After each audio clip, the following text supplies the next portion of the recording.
When I was in college, I was in the TV room one day watching cable with a couple of guys. And the janitor walked in. He started cleaning up.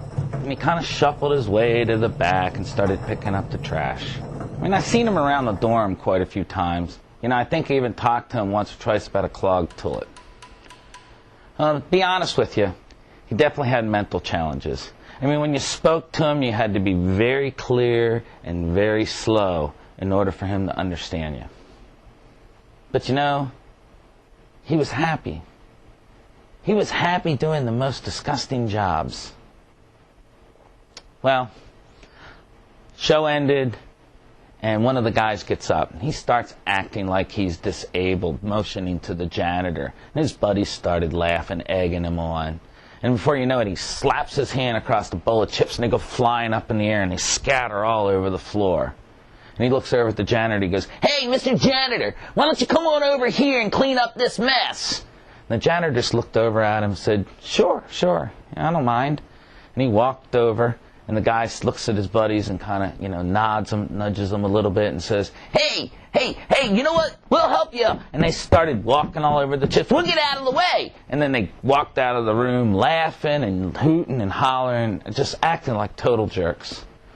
Well, the janitor's down there, and he's pushing all the chips into a pile. And I walked over to him, and I said, "Hey, let me help you out." He said, No, I don't mind. It's okay. But I bent down anyway and started scooping up the chips with him. And then he looked at me, and he said, "You know, I used to go to this school. I played football here." Well, I couldn't believe this guy. You know, even the athletes had a hard time getting into this university, and let alone some guy. This guy couldn't even read the newspaper. I just nodded to him and said, really, doubting him. Well, he stopped sweeping, and he got up, and he sat on the couch, and so I sat down next to him. He says, "Yeah, one day we were at practice, and I was walking back to the huddle, and as I got to the huddle, everything went black. Well, something broke loose in my brain, and I was in a coma for 2 weeks. When I woke up, looked around, I could see everything okay, but I couldn't move anything. I was paralyzed. Doctor said I couldn't walk. So my wife started praying with me. And you know what? We started praying all the time. Then my church started praying. And then my team started praying. And then the whole school started praying. Everybody started praying. And God was so good. He was so good to me. But you know, He didn't fix anything. He didn't fix everything. I ain't too smart right now, but I can stand up. I can hug my wife.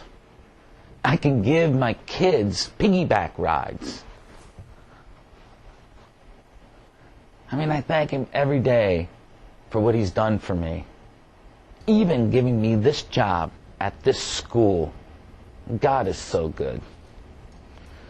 Well, we finished cleaning up the chips and kind of scooping them into a pile. And he went off to clean a couple other rooms. And I sat there for a moment. And I thought, you know, in my eyes, that janitor, when he walked into this room, he was a moron with a menial job. But you know, when he left, he was a pillar of rock-solid faith. A pillar that showed unconditional love. Faith that was dedicated to the love of God. And he had faith to know that serving others is what matters.